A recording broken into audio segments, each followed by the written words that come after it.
Maya Paaldo po, Kekongan. And sa Tagalog po is magandang araw mga mima ko. Heto nga po pala kami at pababa po ngayon kahit naulan mga mima ko. Kailangan po namin kasing bumaba para mag-igib ng tubig. Ito po kasi sa amin sa bundok mga mima ko is walang malinis na tubig. At kung meron man po sa mga bukal is malayo po dito sa amin. Medyo mahirap po kasi yung daan papunta doon mga mima ko. Pababa at madulas kaya dalas sa baba kami nag-iigib mga mima ko, and may bayad nga pala kada galon mga mima ko, 4 pesos nga pala. At tignan nyo naman tong dinadaanan namin mga mima ko, ang hirap-hirap ng daan at medyo madulas pa. Doon nga pala sa bukal na malinis na sinasabi ko sa inyo mga mima ko, pag nagka-time ako is ipapasyal ko rin kayo doon mga mima ko.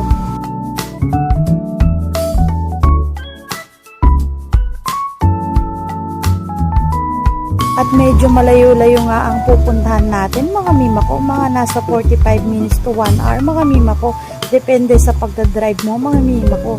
Ngayon pangit yung daan kaya medyo matagal tayo makarating mga mima ko. At nandito nga pala tayo ngayon sa baba mga mima ko. Iisang barangay lang to mga mima ko, pero ang tawag dito is Paspul.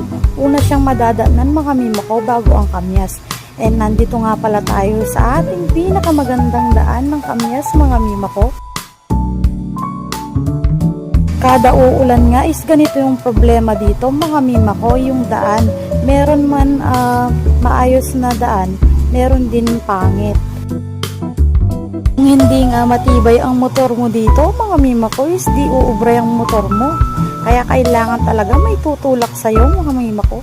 May mga malalalim na part na kasi mga mima ko, kasi kada dadaan na sasakyan is gumagawa siya ng hukay mga mima ko, then basa may putik-putik.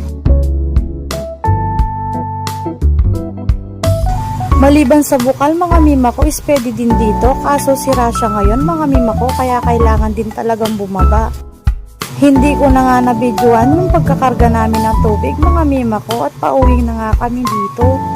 At tignan nyo nga mga mima ko, medyo hindi pa maganda ang panahon dito. Napakalamig nga pala dito mga mima ko, lalo na madaming halaman.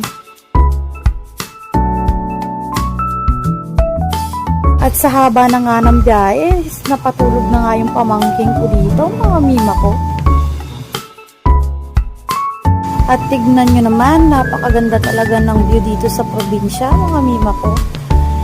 Nakakawala ng stress. Kahit wala kang pera, kahit mahirap ang buhay, pag nakakikita ka